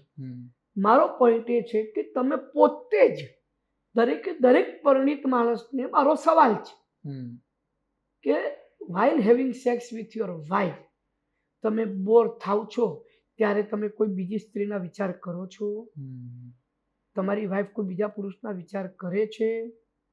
એ પહેલા તમારી જાતને પૂછો, પછી તમે મારી પાસે આવો. વાત એમ છે કે બાય નેચર ભગવાને આપણને આવા બનાવ્યા છે. હું એની વાત કરું છું. હું એવું નથી કરતો કે હું સ્વચ્છંદ સમાજની તરફેણ જરા પણ નથી કરતો. હું ફક્ત એક મારો મત રજૂ કરું છું. હું પણ એક પરિણીત પુરુષ છું અને મારી વાઈફ સાથે હું સુખી લગ્ન જીવન ભોગવી રહ્યો છું. મેં ક્યારે પણ મારું નામ તમે કોઈ બીજી છોકરી સાથે સંકળાયેલું જોયું હોય તો તમે મને બતાડો. ક્યારેય એવું થયું નથી. પણ વાત એમ છે કે આ હકીકત છે, એનાથી હકીકત બદલાતી નથી. તમે એમ કહો કે જો તમારે છે ને તે 3 દિવસે એકવાર પોટી કરવા જવાનું, એક જ વાર, અને બાથરૂમ તમારે શું કરવા દિવસમાં એક જ વાર જવાનું, તો અલા બાકીનો કરવાનું શું કરું મારે? આવે તો શું કરવાનું? પેન્ટમાં કરી લેવાની. આ સ્ખલન પણ આપણે ત્યાં કેટલાયના પેન્ટમાં થઈ ગયા છે, થઈ રહ્યા છે, થતા રહેશે. જે ઉપરવાળાએ બનાવ્યું છે, મેં તો નથી બનાવ્યું ને. હું એને વધુ કે ઓછું કરી શકું છું, એ મારા હાથમાં છે. ઈર્ષા મને કોને આપી છે? ભગવાને આપી છે. કંટાળો કોને આપ્યો છે? ભગવાને આપ્યો છે. કૂતરો ક્યારેય કંટાળતો નથી, બળદ ક્યારેય કંટાળતો નથી. એ પડ્યો હોય છે આમ આમ આમ કરતો કરતો. ક્યારેય કંટાળ્યો છે? આપણને કંટાળો આપ્યો છે ભગવાને. આપણે બોર થઈએ છીએ, આપણને ઈર્ષા આપી છે, એ ઉપરવાળાએ આપી છે. મને ઈર્ષા થાય છે, હું ઈર્ષાથી પર નથી. મને ક્રોધ ભગવાને આપ્યો છે, લોભ મને ભગવાને આપ્યો છે. મને કે હું રસ્તામાં જતો ને 1 રૂપિયાનો સિક્કો પડ્યો હોય તો હું ના લઉં કે ભાઈ 1 રૂપિયા કરતા તો મારી પાસે ખૂબ પૈસા છે એટલે નથી લેતો. તો રસ્તામાં જતો ને $10,000 પેકેટ પડ્યું હોય તો મારી નજર તો બગડે ને કે આ કેમ અહીંયા છે. કાં તો કોઈકનું પડી ગયું હશે, કાં મારે એને પાછું આપવું જોઈએ, અથવા કોઈક લે ભાગું લઈ જાય તો મારે પોલીસમાં આપવું જોઈએ. કલાવનું લઈ લો, $10,000 છે. આમાંથી કેટલી બધી વસ્તુઓ લઈ શકીશ યાર. આઈફોન ખરીદી શકીશ આમાંથી. આવું બધાને થાય. લોભ, લાલચ, કામ, મોહ, માયા બધું જ આપણને ભગવાને આપ્યું છે. તમારી જે વ્યવસ્થામાં રહીને તમે જો અગર કંઈ પણ કરો છો, ઈર્ષા કરવી એ કંઈ, તમે કોઈની ઈર્ષા કરો એટલે કે જેલ ભેગા નથી કરતા. તો મારો મુદ્દો આ છે કે હું સ્વચ્છંદ જીવનની તરફેણ કરતો નથી. પણ એટ ધ સેમ ટાઈમ જે છે એ તો છે જ. એ મારા કે તમારા કહેવાથી બદલાઈ નથી જતું. આજે અમારા જનરેશન અને અમારી આગળના જનરેશનમાં તારે સેક્સ જોઈએ છે તો લગ્ન કર, આ હતું અમારે ત્યાં. સાહેબ 14 વર્ષની ઉંમરે મને સેક્સના આવેગો આવવાના ચાલુ થઈ ગયા હતા. અને બાયોલોજિકલ બધાને જ થતું. હું એ જ કહી રહ્યો છું, ઇટ ઇઝ બાયોલોજિકલ. તો પણ તમે એમ કહો કે અચ્છા, અને મારા લગ્ન થયા 30મે વર્ષે, તો તમે એમ કહો કે તું લગ્ન કેવી રીતે કરું? હું પગભર નથી, મારી એ સમજણ નથી, મને ખબર નથી. હું લગ્ન કરીશ એટલે મારી કામ વાસના તો સંતોષાઈ જશે, પણ એને કારણે જે બાળક પેદા થશે, એક છોકરી મારા ઘરમાં આવી છે એ હેરાન થશે, કારણ કે મારી સમજણ નથી, મારી પાસે પૈસા નથી, હું મારા ફાધર પર ડિપેન્ડન્ટ છું. તો આ બધાથી જે મારી વાઈફનું સમાન ગવાશે, મારા બાળકનું ઉછેરનું શું, આ બધી વસ્તુઓનું શું કરું હું? તો તમે મેરેજ અને સેક્સને કેમ એક સાથે જોડી દીધા છે? એ વખતે પછી લિવ ઇન રિલેશનશિપ આવી, પછી બોયફ્રેન્ડ ગર્લફ્રેન્ડ આવ્યું ને, અત્યારે આવ્યું જ ને, આવ્યું જ ને. એ 86 વર્ષના ડોસલાઓ લાવ્યા હતા? નહોતા લાવ્યા. મારો મુદ્દો આ છે. હા તમારામાં અક્કલ નહોતી. આજે પણ હું કહું છું, મારા કરતા મારા દીકરામાં સમજણ વધારે છે.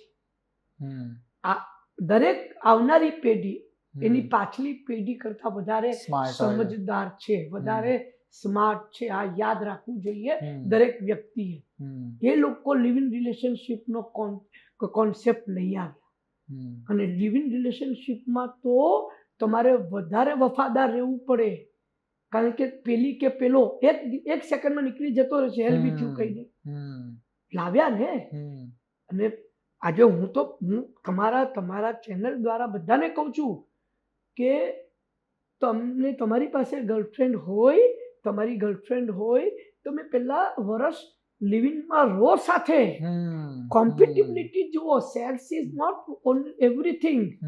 તમે સાથે તમે રહેશો. પહેલા તો યંગ એજમાં લગ્ન જ ન કરો. કારણ કે સમજણ કાચી હોય કાચી સમજણ છે. તમારી કરિયર બનાવવાની છે. પૈસા નથી તમારી પાસે. તમે પછી બાપા પાસે યુસી મારો દીકરો કુંવારો છે ને ત્યાં સુધી મારી પાસે મદદ માંગશે ને કે મારા ઘરમાં રહેશે વાંધો નહીં. જે દિવસે તે લગ્ન કર્યા તારે તારી વાઈફ સાથે બહાર જવાનું, પછી તારે ભાડાના ઘરમાં રહેવાનું અને તમારે તમારો સંસાર ચલાવવાનો. રવિવારે આવજો મારા ઘરે જમવા, બાકી નહીં. અને એની અંદર જે કંઈ પણ મારા તરફથી તને મદદની જરૂરત હશે, જે મારી પાસે ધારો કે એક્સેસ પૈસા હોય તો હું તને વધારે પૈસા તને ઘર પણ અપાવી દઈશ, પણ રહેવાનું અલગ તારે. પછી એનો જીવન નિર્વાહ તારે કરવાનું. તો એ સમજણ ક્યારે આવે? એટલે પહેલી વાત તો એ છે કે લગ્ન જલ્દી કરો જ નહીં. ગર્લફ્રેન્ડ રાખો ને. હવે એનો છોછ નથી રહ્યો. હવે તો સિચ્યુએશનશિપ સુધીની વાત આવી ગઈ છે નવી જનરેશનમાં, જેન ઝીમાં તો. એક્ઝેક્ટલી. હવે તો એ આવ્યું છે ને કે ફ્રેન્ડ્સ વિથ બેનિફિટ્સ. કેટલા સારી વસ્તુઓ છે આ બધી. કારણ વગર સેક્સ અને લગ્નને ને બધાને જોડી દઈએ છીએ આપણે. 7 જન્મના સાથીને આ ને શું કામ? જીવવા દો એ લોકોને. અને તમે નહીં જીવવા દો તો એ લોકો મરી નથી જવાના, એ લોકો જીવી જ લેવાના છે. તમારા કહેવાથી કશું થતું નથી. તમારી 16 વર્ષની દીકરી તમને આવીને કહેશે પપ્પા એ મારો બોયફ્રેન્ડ છે, એવું કહેશે. તમે એને સ્વીકારી લો કે ભાઈ આ આજનું જનરેશન આવું છે. એ લોકોની બાયોલોજિકલ નીડ છે. ફોર ગોડ સેક તમે એમને સમજો. અમને કોઈ નહોતું સમજ્યું. અને એ તમે એને નહીં રાખો તો એ બીજા રસ્તા પોતાની રીતે શોધશે જ. કારણ કે એને આવેગોને તો કોઈ અટકાવી શકતું નથી. એક્ઝેક્ટલી. એ તો જે વસ્તુ બહાર આવવાની છે તો બહાર આવીને જ રહેવાની છે.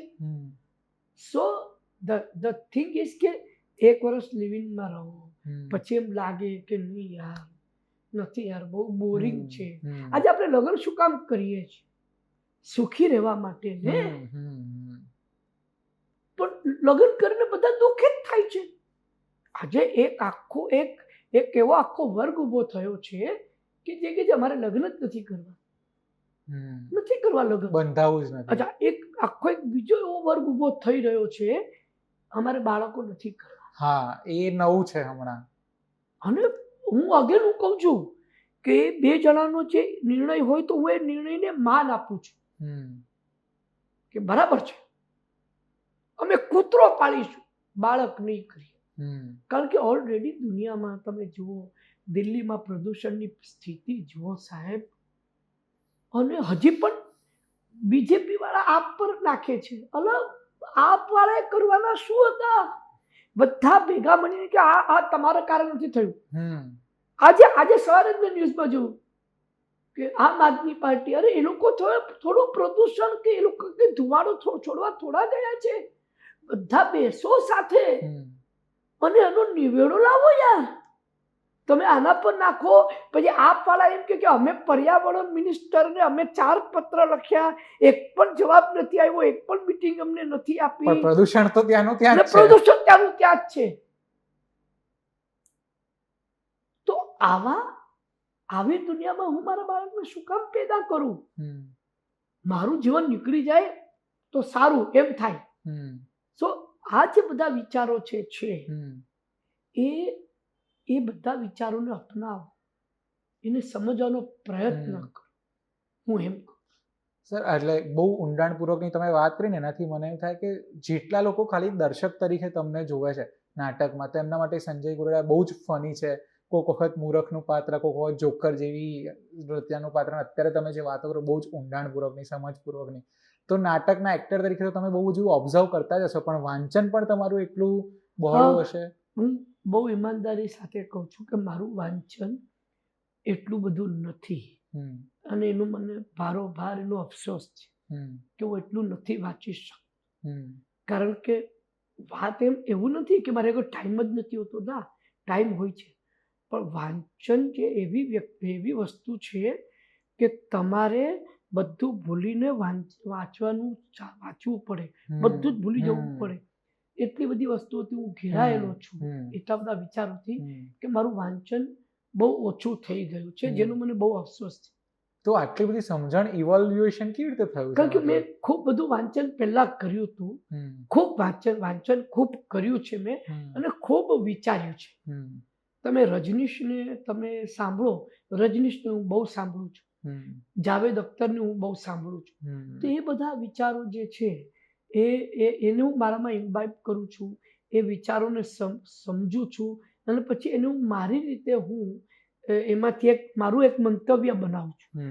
દરેક વખતે હું રજનીશ કે જાવેદ અખ્તર સાથે હું સંમત થાવ જ એવું જરૂરી નથી, પણ એટલે કહેવાનો મતલબ છે કે ઘણી બધી વસ્તુઓ તમારી આસપાસ છે કે જેમાંથી તમે તમારી સમજણ કેળવી શકો છો. અચ્છા સર, હવે આ બહુ જ આપણે સિરિયસ ને સરસ મજાની વાતો કરી, પણ મેઇન મને જે આજના પોડકાસ્ટમાં વાત કરવાનું રહેશે તમારા ફૂડના શોખ વિશે. તમે વર્લ્ડ વાઇડ ટ્રાવેલ કરો છો મુંબઈમાં, ને તમે ફૂડ વિશે કોલમ પણ લખો છો, તો આ ક્યાંથી આવ્યો છે ફૂડનો પ્રેમ, ને ફેવરિટ ક્યુઝિન શું છે તમારું?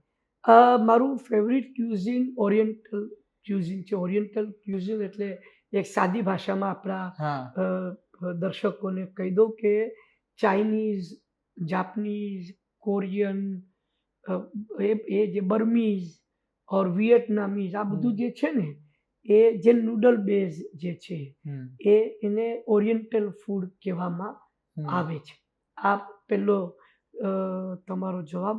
બીજી વસ્તુ એ છે કે હું અહીંયા આગળ એ પણ કહેવા માંગુ છું કે હું પ્યોર નોન વેજીટેરિયન છું. હું વેજીટેરિયન એટલે નોન-વેજ અને વેજ. એ વેજીટેરિયન અને નોનવેજમાં શું હોય કે નોનવેજ વાળો વેજ ખાય, વેજ વાળો નોનવેજ ન ખાઈ શકે. એટલે હું વેજ બધું જ ખાઉં છું. મને રીંગણા બહુ જ પ્રિય છે. મારું ફેવરિટ શાક રીંગણા છે, અને એમાંય મારી વાઈફના હાથે બનાવેલું રીંગણા બટેટાનું ભરેલું શાક એ મને ખૂબ જ ભાવે છે. મારી વાઈફ મેથી પાપડનું શાક બહુ સરસ બનાવે છે. સિંધી કઢી બહુ સરસ બનાવે છે મારી વાઈફ. તો એ બધું તો ખાઉં છું. મને ઘરનું ખાવાનું મને બહુ ગમે છે, અને કદાચ એની પાછળનું એક કારણ એ હશે કે હું એટલો બધો બહાર રહેતો હોઉં છું ને, કે જ્યારે મને ઘરનો નાસ્તો કે ઘરનું જમવાનું એ બધું આવે તો મને બહુ મજા આવે મને. તો એ વસ્તુ છે. અને ખાવાના શોખની વાત તો એવી છે કે એ દરેક વ્યક્તિથી વ્યક્તિ ડિફર કરે છે. કોઈકને ખાવાનો શોખ હોય, કોઈકને ખાવાનો એવો ગાંડો શોખ ન પણ હોય, એવું બને. મને ખાવાનો ગાંડો શોખ એ રીતે કહી શકું કે ભાઈ હું કંઈક મારી મનપસંદ વસ્તુ ખાવા માટે 5 કિલોમીટર દૂર જઈને પણ હું ત્યાં હોય તો હું જઈને ખાઉં. અને મારું હંમેશા માનવું છે કે ખાવા માટે નસીબ જોઈએ, અને સારું ખાવા માટે સારું નસીબ જોઈએ. કેટલી વાર આપણે બધા જ લોકોએ કેટલી વાર આપણે એવો અનુભવ કર્યો હશે કે તમને એક પર્ટિક્યુલર વસ્તુ ખાવાની ઈચ્છા થાય, ખીચામાં પૈસા છે પણ ન મળે. સાચી વાત છે. ઘણી બધી વખત આ વસ્તુ થાય છે કે અરે ક્રેવિંગ્સ થતી હોય ને એ જ વસ્તુ ના મળે આપણને. તો એ નસીબ જોઈએ ખાવા માટે, તો એટલે એ રીતે. અને ખાવાની જે વસ્તુ જે છે એ કેટલી અદ્ભુત ભગવાને બનાવી છે. અને હું છે ને ક્યારેક કોઈ વસ્તુનું અતિ નથી કરતો, કારણ કે અતિની કોઈ ગતિ નથી. મને ઘારી બહુ ભાવે. સુરતમાં. હમ. હું પોતે ડાયાબિટીક છું, પણ હું બધું જ ખાઉં છું, પણ હું બહુ જ લિમિટમાં ખાઉં છું. હમ. ઘારી ભાવે મને, એટલે એવું નહીં કે હું 3 ઘારી ખાઈ ગયો, હા. ના, હું અડધી ઘારી ખાઉં. હમ. અને એ પણ હું જ્યારે ઘારી કે મારા ઘરે કોઈ પણ સ્વીટ બની હમ. હોય તો હું એ એટલે જમ્યા પછી હું એક સ્વીટ હું હાથમાં લઉં હમ. તો એક વાટકી હોય, ચમચી હોય, પછી એને મૂકું, હમ. પછી હું બેસું, પછી ટીવી સરસ ચાલુ કરું, અને પછી ધીરે ધીરે હું એની એક એક લજ્જત બાઈટ લઉં. માણું. હા. એનું કારણ શું છે કે સારું આ જે છે ને એ મારા શરીર માટે સારું નથી, હા.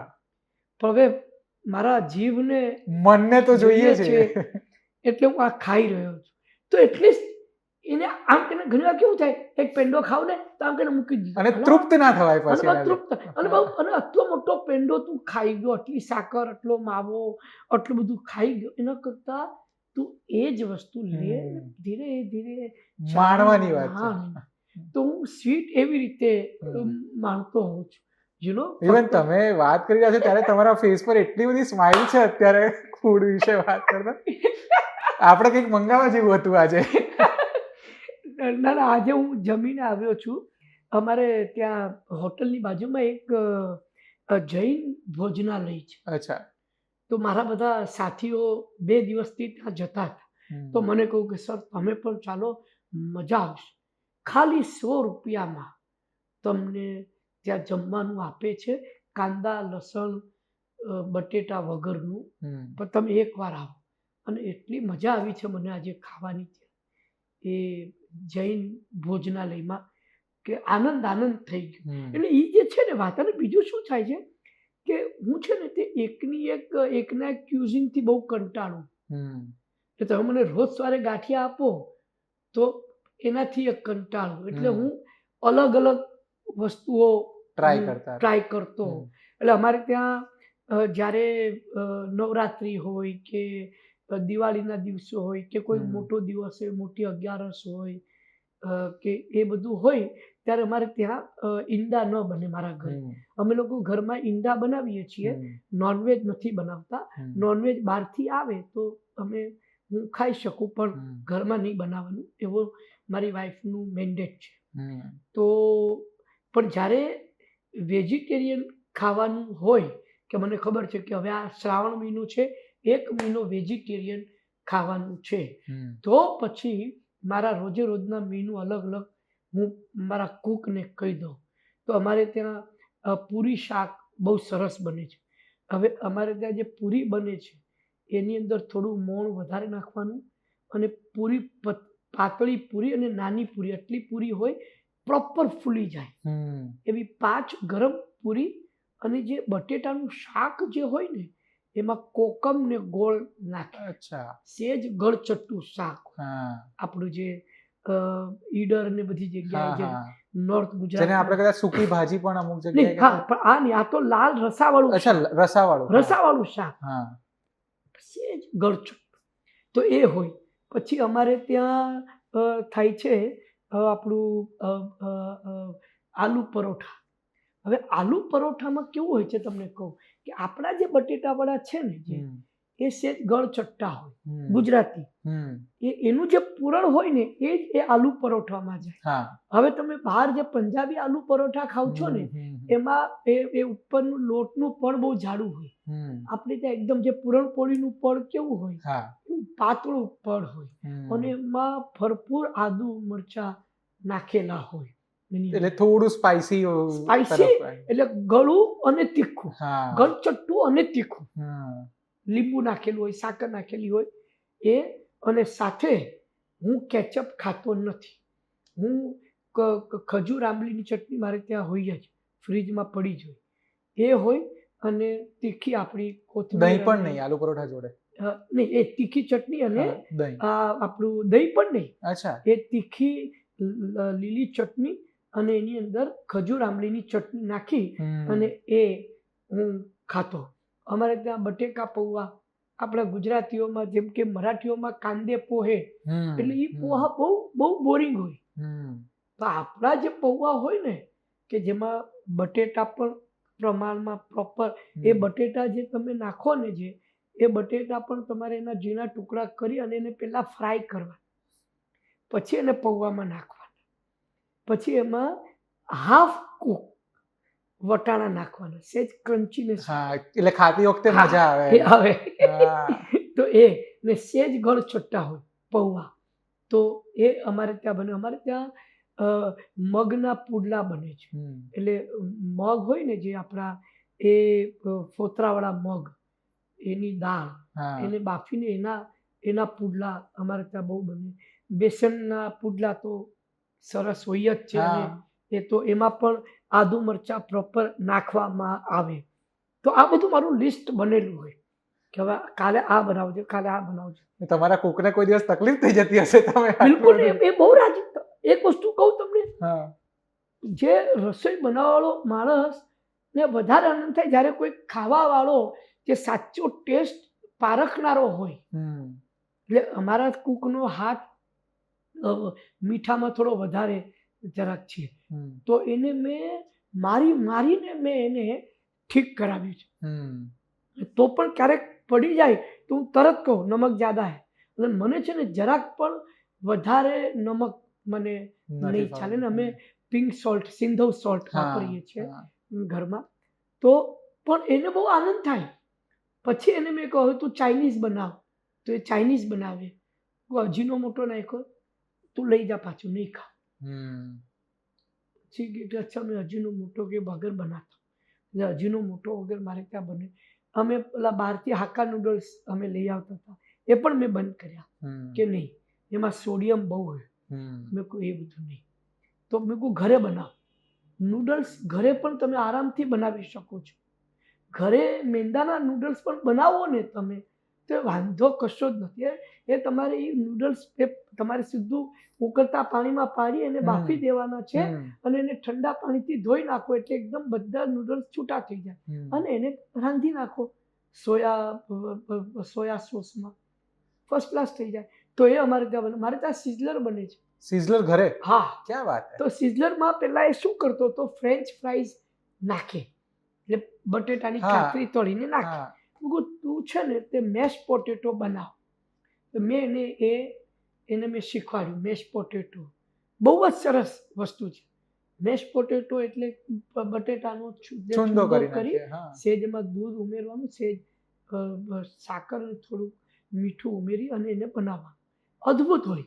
લોકો ફ્રેન્ચ ફ્રાઈઝ જે છે એ ફ્રાઈડ વસ્તુ છે, આ વધારે સારું છે, બાફેલા થઈ જાય. તો એ અમારે ત્યાં એ બહુ સરસ બનાવે છે. એટલે અમે બધું આમ, એટલે મને ઘરનું ખાવાનું ગમે. એટલે જનરલી જે ખાવાના શોખીન હોય ને બહુ બધું તમને પ્રોસેસ બી ખબર છે કે તમે કઈ રીતે બનાવી શકો. તમે બનાવો છો ઘરે જાતે ક્યારે? હું નથી બનાવતો, પણ તમને નોલેજ તો બધું જ છે કે કેવી રીતે બને. મારું ફેવરિટ ઇવનિંગ સ્નેક્સ શું છે? ખીચું. ક્યાં વાત. હવે મારે ત્યાં ખીચું પાછા બે, એક તો ચોખાનું ખીચું હોય, મારે ત્યાં ઘઉંનું ખીચું બને. ક્યારેક ટ્રાય કરજો.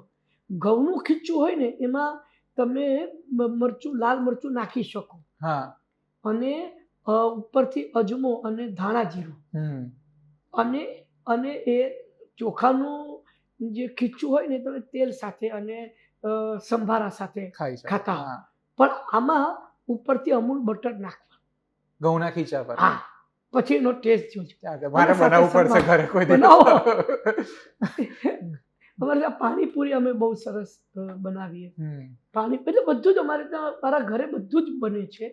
પણ કહેવાનો મતલબ એ છે કે તમે જો ખાવાવાળા પ્રોપર હો ને, વધારે નહીં, સ્વાદની જાણવાળા, તો તમારા કુકને પણ મજા આવે, તમારી વાઈફને પણ મજા આવે. ઘણીવાર આપણે છે ને તે આપણી વાઈફને ક્યારે પણ એને બિરદાવતા નથી. પણ પેલું જરૂર કહીએ કે આજે મીઠું વધારે પડી ગયું છે, આજે એ તરત જ ખાતા બોલી દઈએ કેટલું મીઠું નાખ્યું. પણ તમે એને સારું બનાવ્યું. તમે આજે મને કોઈ મારા ડાયલોગમાં તાળી ના આવે ને તો મને એમ થાય સલું આજે તાળી નહીં આવી. એવી રીતે બૈરાઓને પણ એ તાળીની અપેક્ષા હોય છે. એકવાર તમે વખાણ કરી જુઓ કે આ સર બનાવશે પણ મનથી, ભાઈ દિલથી બનાવશે. અને ધીરે ભલે ને તમે ટીકા પણ કરો, આ કરો, પણ કરતા કરતા પછી એને ખબર પડશે કે આને આવું વધારે ભાવે છે તો એ પ્રમાણે બનાવતી એનો થશે. સ્વાદ બદલાશે. મમ્મી તમે બહુ જ સરસ જમવાનું બનાવો છો એવું હું તમને અત્યારે સાહેબ આ દુનિયામાં હું તમને કહું કે એક યુનિવર્સલ ટ્રુથ તમને કહું કે પોતાની બા જેવી દાળ કોઈ બનાવી કોઈ ના શકતી જ ભાવે. નથી. હા આ તો જે વાત છે સાચી વાત છે. આ બહુ એટલે યાર મને એ સમજાતું નથી કે તમારી પત્ની પણ તો કોઈકની તો બા હશે જ ને. હા એટલે કદાચ આ એવું છે કે આપણે આટલા વર્ષોથી નાનપણથી જ્યારે આપણો સ્વાદ ઘડાતો હોય ને ત્યારથી એ સ્વાદ માણતા શીખી ગયા છીએ. Correct. કારણ કે પછી જયારે વાઈફ આવે છે ને હા. ત્યારે એ સ્વાદનો એમ કે નથી આવતું. સર દાળ કારણ કે આપણા મમ્મી પણ તો લગ્ન કરીને આયા છે ત્યારે આપણા પપ્પા એમના બાની સેમ દાળ થાય છે એટલે કોઈ યુનિવર્સલ ટ્રુથ છે. હા. પણ તમારે એ વિચારવાનું કે ભાઈ એ દાળ અને આ દાળના સ્વાદમાં ભલે થોડોક ફરક હોય હમ. પણ તમારે આ દાળ પણ તમે સતત તમે ખાશો ને તો તમને પણ એની આદત પડી પડી જશે. જશે. હમ. એના જેવું છે. તો મને લાગે ફૂડ ઉપર તો આપણે અનંત આમ ઇન્ફાનાઇટ વાતો કરી શકીએ એમ છીએ. પણ હવે સમઅપ કરીને છેલ્લો એક પ્રશ્ન મારે પૂછવો છે કે તમે મને લાગતું જ નથી કે હું કોઈ મોટી ઉંમરના વ્યક્તિ સાથે વાત કરું. તમારા થોટ્સ એટલા અપગ્રેડેડ છે. તમે એટલું ઓબ્ઝર્વ કરીને વ્યક્ત પણ કરો છો. ઘણા લોકો ખાલી ઓબ્ઝર્વ કરતા હોય, તમે એટલું વ્યક્ત પણ કરો છો. તમે શું ઈચ્છો છો સંજય ગોરડિયાને ભાવિ પેઢી કઈ રીતે યાદ રાખે? ભાવિ પેઢી મને જેટલું જલ્દી ભૂલી જશે એટલું વધારે સારું. તમે નથી ઈચ્છતા કોઈ તમને યાદ રાખે એમ? એવું છે, એક પેઢી યાદ રાખશે, બીજી પેઢી યાદ રાખશે, પછી દિલીપ કુમારને કોઈ યાદ કરે છે સાહેબ? દિલીપ કુમાર એટલે દુનિયાનો મહાન એક્ટર. તમને હકીકત કહું, અલ પચીનો જે કરતો હતો એ દિલીપ કુમાર કેટલા વર્ષો પહેલા કરી ચૂક્યો હતો સાહેબ. દુનિયાનો મહાન એક્ટર લોકો આજે ભૂલી ગયા છે. એટલે કહું છું કે મને આ રીતે યાદ રાખે તો મને ગમશે. મને અરે અલા તને ખબર જ નથી પડવાની કે લોકો તને યાદ કરે છે કે તારા પૂતળાને બાળે છે કે તારા ફોટાને ચપ્પલનો હાર પહેરાવે છે. તને તો ખબર જ નથી પડવાની. લોકો સમજતા જ નથી. લોકોને એમ લાગે છે કે મૃત્યુ પછીનું પણ એક જીવન છે. એવું નથી. હું એમ કહું છું. તમને ખબર છે, નગ્ન સત્ય એ છે કે તમારા મૃત્યુની તમારા સિવાય બાકી બધાને ખબર હોય છે. તમને ક્યાં ખબર છે? હા, કારણ કે ત્યાં તો પછી તમને થઈ ગયું. મને મારા મૃત્યુનું હું મૃત્યુ પામ્યો છું મને ક્યારે ખબર પડશે? કારણ કે હું તો મરી ગયો હોઈશ. બહુ ઊંડી વાત છે સાહેબ. વિચારો તમે. પછી આપણે છે ને જે અત્યારનું જે જીવન છે ને એને કેમ જીવવું ને એનું પ્લાનિંગ તમે કરો કે ભાઈ હું એક વખત મારી યાદશક્તિ ક્ષીણ થઈ જશે, હું બરાબર ચાલી નહીં શકું, ઉંમરનું કામ કરે ને આજે ગમે તેવો તંદુરસ્ત રહેવાનો પ્રયત્ન કરું પણ તો કામ કરે તો મારી યાદશક્તિનું આવું થશે, આમ થશે. ત્યાર પછી હું શું કરીશ એ વિશે વિચાર કરો. એક બકેટ લિસ્ટ બનાવવું કે મારે આ જવું છે, મારે અહીંયા જવું છે. મારી વ્યસ્તતાને કારણે કે મારે આગળ પૈસા ન હોવાને કારણે હું નથી જઈ શક્યો, પણ મારે આ કરવું છે, આ કરવું છે. જરૂરી નથી કે બધી જ તમારી બકેટ લિસ્ટની બાલટી ખાલી જ થાય, પણ ભરીને તો રાખો. જેટલું થાય એટલું કરો. અત્યારના જીવનનું પ્લાનિંગ કરો. મૃત્યુ પછી મને સ્વર્ગમાં જવા મળશે ને મને આમ મળશે ને પરીઓ મળશે ને હું તો ત્યાં આજુબાજુ અપ્સરા અને રંભા નૃત્ય કરતી હશે. એટલે એ આવું વિચારવું મને. હું તમને એક દાખલો આપું કે ગઈકાલે રાત્રે આપણે સૂઈ ગયા, સતત સપનાઓ આવ્યા જ કરતા હોય આપણને, પણ એક એવો પીરિયડ આવે કે જ્યારે તમને કશું જ ખબર ન હોય. એ જ મૃત્યુ છે. અહીંયા આગળ તમે જાગી જાઓ છો, પેલામાં તમે જાગતા નથી. આટલું સિમ્પલ છે. એક માણસને કોઈકે પૂછ્યું કે ભાઈ તો તું સ્વર્ગમાં જશે? હા. કે સ્વર્ગમાં શું હશે? અરે આખું આમ એસી હશે, એકદમ ઠંડક હશે, બહુ વધારે ઠંડક નહીં, બહુ વધારે ગરમી નહીં, સારા સારા પકવાનો હશે, અપ્સરા રંભા બધી આજુબાજુ નૃત્ય કરતી હશે. આ સ્વર્ગનું જનરલ વર્ણન છે. પેલા કહું કે હું ઓલરેડી યાદ કરી રહ્યો છું. ઘરમાં એસી છે, મારા ઘરમાં એસી છે. હું 24 બહુ વાર વધી ગયું, 25 પર કરો તો એકદમ સમશીતોષ્ણમાન તાપમાન થઈ ગયું છે. મારે જે ખાવું હોય એ હું ખાઉં છું. ઋષિ કપૂર ને ત્યાં 3 કુક હતા. ઘરમાં એ લોકો હતા 4 જણા. ઓહો. એની વાઈફ અને એના 2 બાળકો. 4 જણા માટે 3 કુક હતા. સ્વર્ગ અહીંયા જ છે ને તો પછી. બોલો. એવું છે લોકો જેની પાસે પૈસા છે લોકો એ રીતે કરે છે કે ભાઈ તું ભાઈ એક ચાઇનીઝ કુક અલગ રાખ, એક નોર્થ ઇન્ડિયન રાખ, એક ગુજરાતી રાખ, તું તારે બનાવ ખાવાનું. ખાવું હશે તો ખાશું, નહીં ખાવું તો ખાશું નહીં, ચિંતા ના કર. પણ એટલીસ્ટ આપણે અનુભવી શકીએ છીએ, સમજી શકીએ છીએ, એ અગત્યનું છે. વસ્તુ એ છે કે જો અફોર્ડ કરી શકો છો તો કરો, ન કરી શકો તો તમારા માટે પણ લારીઓનું સ્વાદિષ્ટ ખાવાનું છે જ ને. હું ખાવ જ છું લારી પર, મારું ક્યારેય પેટ બગડતું નથી. એમાં શું છે? યુ સી, રામ રાખે એમ રહીએ.